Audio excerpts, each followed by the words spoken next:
இதுவரை உலக மொழிகளின் வரலாற்றில் இருக்கிற எந்த கவிஞனா இருந்தாலும் அந்த கவிஞன் தான் இருந்து கொண்டே தனக்கென்று ஒரு இரங்கற்பா பாடியது கிடையாது. கண்ணதாசன் பாடினார்.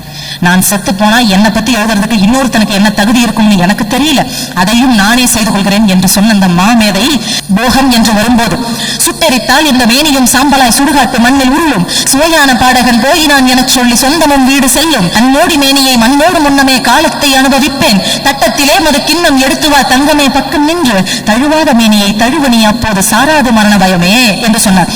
சுவையான பாடகன் போயினான்னு சொல்லி சொந்தக்காரங்களும் வீட்டுக்கு போயிருவாங்களாம். எனக்கென்று ஒரு மரண பயம் வந்த காலத்திலே எழுதிய கவிதைதான் பாரியோடும் கொடை போக பார்த்தனோடும் கனை போக படர்ந்த வல்வில் ஓரியோடும் அறம் போக உலகமறை வள்ளுவனோடு உரையும் போக சூடும் மனைவியோடும் சுவை போக மன்னன் செந்தி மாரியோடு தமிழ் போன வல்வினையை என் சொல்லி வருந்துவேனே போனார் போகட்டும் என பொழிந்த திரு வாய்த்தீயில் புகைந்து போக மானாக மங்கையோடும் மதுக்கோப்பை மாந்தியவன் மறைந்து போக என் தமிழ் இனிமேல் தடம் பார்த்து போகும் இடம் தனிமைதானோ பாட்டெழுதி பொருள் செய்தான் பரிதாபத்தால் அதனை பாழும் செய்தான் பிள்ளைக்கு ஒரு சிறுகோடும் கீராமல் கிளை முறித்தான் நாட்டழுகை கேளாமல் நந்துயரும் பாராமல் நமன் எனும் பேய் சீட்டெழுதி அவனாவி திருடியதை எம்மொழியால் செப்புவேனே என்று சொல்லி கடைசியாக நிறைய இருக்கு. வாக்குரிமை தந்தானே நிறைய போயிட்டு. உங்களுக்கு ஒண்ணு தெரியுங்களா, கண்ணதாசன் இருந்துகிட்டே பாடினாரு. இதுல இந்த கவிதையில ஒரு மிகப்பெரிய அறம் என்ன தெரியுமா?